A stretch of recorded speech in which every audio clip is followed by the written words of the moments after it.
First story is titled, Update. Would I be the a-hole if I got help from a charity despite our joint income being very high?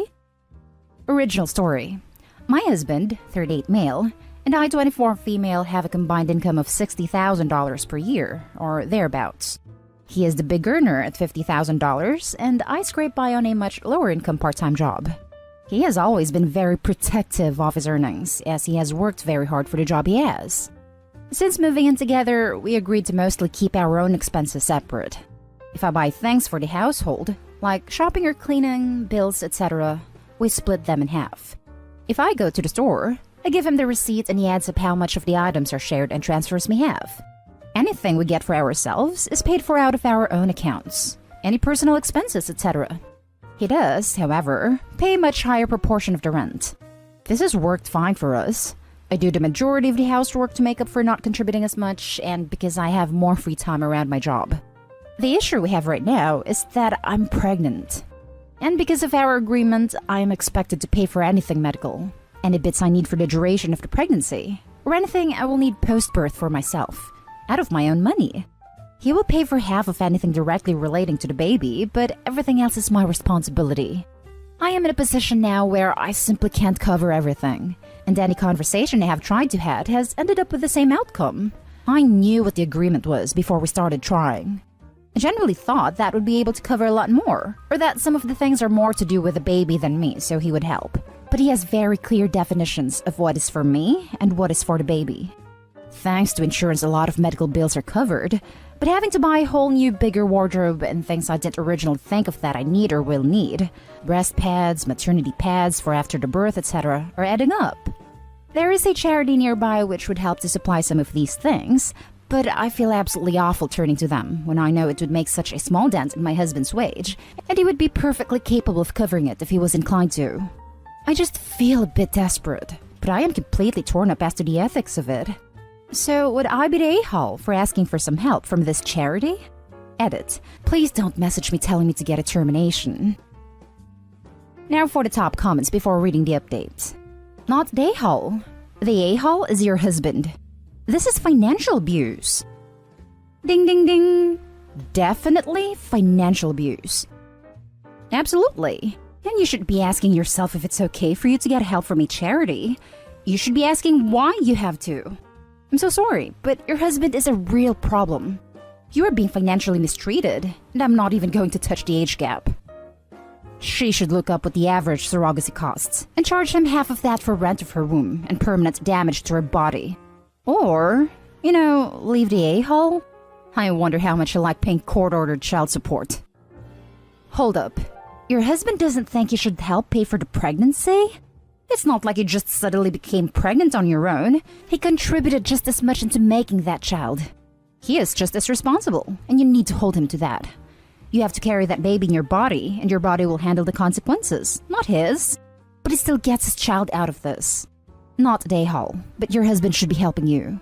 Finances seem to be its own problem in your relationship too. Actually, since he likes his relationship in legal terms, Google around and find out what child support average are during pregnancy and bill him. Your husband is mistreating you financially. It's something that happens often in relationships with large age gaps. Leave home now and go somewhere safe. And now for the update. I am sorry it has taken so long for an update, but I wanted to thank all the people who commented and sent links to helpful places. The short story is that I left. It has been very hard. I am a single mother and I have completely cut off from my ex-husband. He does not pay any money to me or for my baby. I did what people here recommended, and I spoke to the people at the charity and some of the women around the town. They were all horrified by it, and I think it was their reaction that made me properly realize I was not in a good position. They helped me. They helped me leave and find a shelter and a job. I'm able to stay until I have enough to rent a place of my own. One woman and her husband paid my medical bills, and I am so eternally grateful to them. I will never be able to repay them. I made them my child's godparents. To answer some questions left over from my last post, I did not initially want to have a baby, but my ex-husband convinced me that it was for the best. When I wrote the post, I was too far gone to change my mind and have no regrets now, and my child is the light of my life. I do not have any family left, As my parents died when I was young and my grandparents on my mom's side raised me until they passed away when I was in my late teens, I had nobody to turn to or to help me until I reached out to the people in the town. Thank you to you all again. Please, please, please get child support from this sperm donor. He wanted this child. He needs to pull his weight. It takes two to make a baby, and he absolutely does not deserve to get away scot-free for his actions. The monetary support will be worth it. You and your baby deserve it, so baby can have the best life possible. The only reason I would have to say no to that is that it would require him to know her mailing address, thus giving him an idea on where she is. Now, if I'm completely wrong, then please let me know. I don't know. It is of course up to Opie and what she does. Hopefully, she won't need him ever for anything. As far as I'm concerned, that donor isn't anything but someone who donated half of his DNA to another being. At least in my state, they have options for filling out papers if you feel unsafe, where the X does not get your address, and you can get a restraining order at the same time. X pays the court, and court distributes the money. I'm so happy for you and your baby that you escaped and are building a safe and happy future. Best of wishes to you, you brave soul and awesome mother. I'm glad everything turned out great for you, but it needs to pay child care. Not for you, but for your kid. It will be helpful for them when they are older. OMG, I just read the original post. That disgusting predator? I'm so glad that you got out and that you're okay. You seem very resistant to chase for alimony, etc. or have any contact. I'm wondering in word it is because you're afraid of something he might do. You don't have to answer, but that is what I am worried about. Now for the next story. Am I the a-hole for telling my mother-in-law my baby's cancer is not about her? I have not told my husband's family, and that is because we really do not speak. My husband knows, but even with him we are unable to talk on a regular basis due to me being at the hospital and the time difference where my husband is and my emotional state. He understands this. He's supposed to be home in a few weeks, but a date is uncertain. Mother-in-law called me today and asked why I haven't called her to tell her about my daughter's diagnosis and why I haven't been updating her daily since I've been here. To which I said I have been emotionally and physically drained. That I could try my best to give her weekly phone call updates, but that daily updates via call and or text is not possible for me. We also don't have social media, but I probably wouldn't post updates there either. She then stated again that she wanted daily updates. No mention about if I needed anything or how I was doing. I proceeded to say, the best I can do is try to give you a call with a daily update. I then told her I needed to get back to my baby's room as I had already stepped out for longer than I would have liked. She started crying and said, "You have no idea how I feel. I'm hurting the most than anyone else possibly could." Excuse me? I replied with, "My baby's cancer is not about you. I need to go." She hung up and that was that.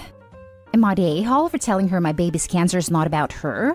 I feel like this is going to be no contact territory at this point. Now for the top comments. Not the a-hole, and I'm so sorry you're going through this. I'm hurting the most than anyone else possibly could. Seriously? Hurting more than your little one or yourself? Toxic narcissism doesn't even begin to describe your mother-in-law. Best wishes for your little one's recovery. That's exactly what I wanted to say. How could anyone be feeling how my baby's feeling or how I'm feeling? I understand that it's hard and it's depressing. My mom is super sad and feeling terrible, but she still shows up for me. Every day, calls to check in and doesn't get butthurt if I don't answer. She's been very supportive, and maybe that's because I'm her daughter and she knows what I would feel if I had cancer and she was in my shoes. I don't know. Honestly, the only person capable of feeling anything close to the suffering of mom and baby is dad, who can't even be there as a support and has to be away during this time. To imagine she hurts more than her son who can't be there is bonkers. Best wishes for you and yours, and go no contact. You need to focus on you. There's a thing called the rings of something, influence or need or something, where you ask for support outwards of the crisis, but she is expecting support from the people most affected, which is so wrong. Yes, this was my thought. Like, really? My husband hasn't been the most hands-on father since little Juan was born, but he is her father. I don't know how my mother-in-law somehow thinks her pain and sadness trumps that of her own son. I really can't wrap my mind around that. Yes, I've been reading about the rings of grief. Really, really good. Not a day hall. Refer to ring therapy. It's a great system for demonstrating how support should be handled in situations like this. If your mom is up for it, I'd ask her to be the point of contact for updating family members other than your husband. This will massively reduce the amount of stress you are currently experiencing, as well as what will be added once more people know. Have her be a protective shield so all your energy is focused on yourself and your child. If your mother can't, see if there is someone else that can do it. Someone who will put your needs first and shield you from the bombardment of questions. They can also let others know how they can actually help. Update. Thank you for all the kind responses. I decided to delegate my mother as the person who would update all family, including my husband's. When things get a little more situated, I will probably have my close friend make a Caring Bridge account for me, and my mother can share that with everyone. Also, I think some people forget that my mother is my mother, and we are close. No, I'm not giving her updates daily. Most of the time when she drops off something for me at the hospital, she asks me if I'm okay, and offers a lot of hugs and rubs my back, and I cry while she holds me. She's yet to ask anything from me. Therein lies the difference. The relationship I have with my mother-in-law has been strained for some time now. She often believes that I am the one responsible to initiate communication and to foster the relationship between her and myself, and her and my daughter. The effort she has put in over the past year and a half has been minimal, to say the least. But yet, still feels entitled and expects me to visit her home often, call her, update her, text her, etc. For the past month, I have been in and out of the ER and doctor's visits trying to get to the bottom of my baby's back pain, and she's known about these visits, my husband tells her. Not once has she reached out and asked how we were or how I was. So, to those who expect me to treat her equally as my mother is just really asking too much. I haven't been treated with kindness, respect, or empathy ever since I gave birth. She could have easily made an effort to any degree to love me, and she has made it very clear to me over the year that she doesn't care for me to any capacity. Not as her son's wife, and not as her granddaughter's mother, let alone as her own daughter. Whether she likes it or not, my baby is related to me and I am her mother, and that will never change. She doesn't have to like me, but there does need to be respect, and there hasn't been. So that's currently where we were before my daughter's diagnosis. I'm not close off to reconciliation and healing, but that will also require ownership of the things that have happened and have been said, and respect for me as a person and as a parent moving forward. All things my therapist has suggested and encourages. Edit to add, my brother, who is also in the military, sent me 2 meals this weekend via DoorDash. I didn't ask him to, and he didn't even ask me if I needed meals. He just did it. I didn't update him either. Mother-in-law has yet to ask if I needed anything, if my little one is okay, or how we are doing, etc. Now for the last story. Am I the a-hole for making my mother-in-law cry at her father's funeral? My mother-in-law isn't great. She's snobby, immature, and has always favored her daughters because your son is only your son until he gets a wife. She likes to remind me that she has more than me, and literally waves things in my face and tries to play it off as a joke. She isn't the devil as she can be very nice, but only on her terms. Mother-in-law's father, who I'd only met a couple of times, died recently, and mother-in-law demanded that we all go to the funeral. Father-in-law did not want to go and did not think she should go, but mother-in-law said people would talk and pressured us all to attend. We rode together and she was silent the entire car ride, which is weird because she never shuts up. When we got there, we stayed to ourselves and did not speak to her siblings or her mom. I'll explain the quotes later. They had some pictures on display and there was only one family picture that included her. She looked about 12, and it was kind of weird because they were clearly somewhere cold and she was the only one not wearing a coat. She was super, unhealthy thin, and her clothes didn't fit her well. My husband made a comment to me about how strange it was, and one of my mother-in-law's brother overheard and asked if we didn't know that she was the affair baby. And then he laughed and said that that was his parents' agreement. That if his dad had to bring her home, she would never be treated like one of his other kids. My husband went over to father-in-law and mentioned what his uncle had just said and asked if he knew. Father-in-law said of course he knew, and that is why he did not want to go. I didn't realize that mother-in-law was behind me and said that it actually explained a lot. I honestly didn't mean it in a bad way, but it does explain why she's so focused in having things. Mother-in-law started to cry, and I laughed because I am a nervous laugher. Father-in-law got mad and told her they were going and never should have come. I did text her that I am sorry for laughing and explained that it was a response. And she wrote back, "How about you just don't talk about me behind my back?" My husband says I did nothing wrong, but I feel really bad.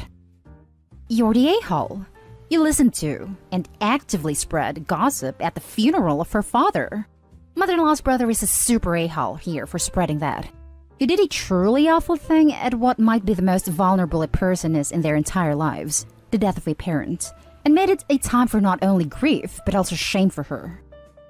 But did she? My husband made a comment to me about how strange it was. My husband went over to father-in-law and mentioned what his uncle.